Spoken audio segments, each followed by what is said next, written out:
अस्सलाम वालेकुम my YouTube family. आपके लिए आज मैं ना मसाला कलेजी फ्राई की रेसिपी आपके साथ बस शेयर कर रही हूँ।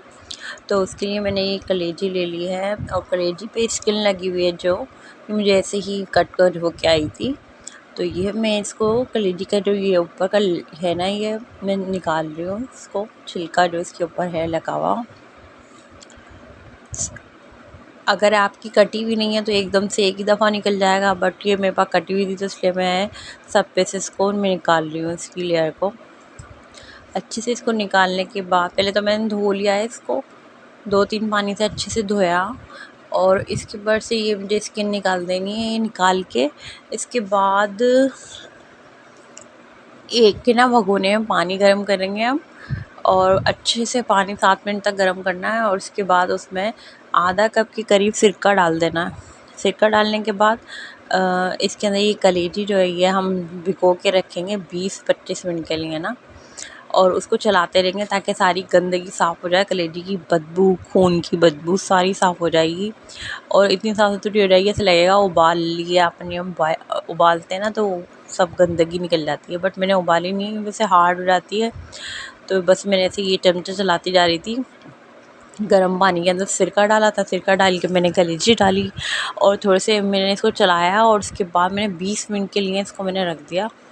20 मिनट या आधे घंटे के लिए आप इसको रख सकते हो। और इसको रखने के बाद आप जब देखेंगे ना, इतनी साफ़ और नीट एंड क्लीन नज़र आएगी। और बस मैंने ना उबाला है ना इसको, कच्चा तो बनाने की वजह से इसकी स्मेल इतनी गंदी आती है ना, खाया ही नहीं जाता। तो ये देखें कितनी साफ़ सुथरी सॉफ्ट सी हो गई है ये देखिए बिल्कुल क्लियर सी, कोई गंदगी नज़र नहीं आ रही, कोई ब्लड, कोई भी इस तरह की चीज़ें ना कुछ भी नहीं है इसमें ना। तो मैंने डाला है कुकवेयर में ऑयल, 1 कप के करीब ऑयल डाल दिया इसमें मैंने। और मैंने लहसुन चॉप कर लिया, एक पूरा लेके अच्छे से चॉप कर लिया उसको।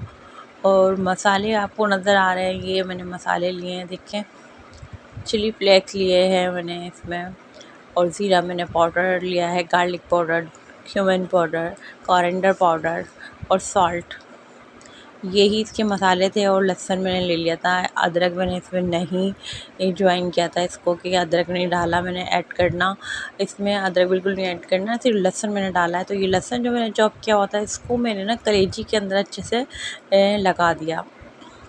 ये देखें, हाथों की मदद से लगाइएगा, चमचे से नहीं, अच्छे तरीके से इसको दबा के थोड़ा सा इसको लगाना है लहसुन को, ताकि इसकी एक्स्ट्रा और स्मेल निकल जाए ना। तो बस इसका ये सब ये हीक और बदबू दूर करने का तरीका था। ये ऑयल, गरम ऑयल में मैंने इसको डाल दिया है। तो ये मैं ना ये देखें, इसको मैं फ्राई करूँगी। देखें ये पानी इसने छोड़ना शुरू कर दिया। मैंने एक छोटे बिल्कुल साइज़ की प्याज चॉप करके इसमें ऐड कर दी थी, और ये देखें वो भी जो मैंने प्याज ऐड की थी वो भी मेल्ट हो गई है। और ये सारे मसाले मैंने इसमें ऐड कर दिए हैं ताकि थोड़ा मसाला इसके अंदर ऐड हो जाए। अगर हम ऊपर से डालेंगे तो वो अंदर थोड़ा सा भी नहीं जाएगा। वैसे भी कलेजी के अंदर कोई मसाला जाता नहीं है, बीफ में तो फिर भी चल जाता है, लेकिन फिर भी मैंने कोशिश करी है इसमें मैं डाल दूँ। ये मैंने डाल दिया। मैं इसको पकाऊंगी जब तक ये फ्राई नहीं हो जाएगा। ये फ्राई हो गया है। ऑयल देखें 15 से 20 मिनट में ये अच्छे से फ्राई हो गया है। ये देखें, इसके अंदर मैंने डाला है पपीता, 2 चमचे पिसा हुआ पपीता मैंने इसमें ऐड कर दिया था ऑफ कैमरा, और ये उससे थोड़ा सा सॉफ्टनेस भी आ जाएगी। अब मैं इसके अंदर, ये ऑयल हो गया फ्री, बिल्कुल अच्छे से ऑयल निकल गया, अभी फ्राई हो गया। इसमें मैंने 2 टमाटर ऐड किए और 2 हरी मिर्चें, और मैंने बिल्कुल नहीं चलाया और कुछ पानी नहीं डाला, और उसके बाद ढक के पकाया था। पक गया, फिर इसके बाद ये सारे मेल्ट हो गए टमाटर। तो मैं इसको अच्छे से मैं फ्राई कर लूँगी।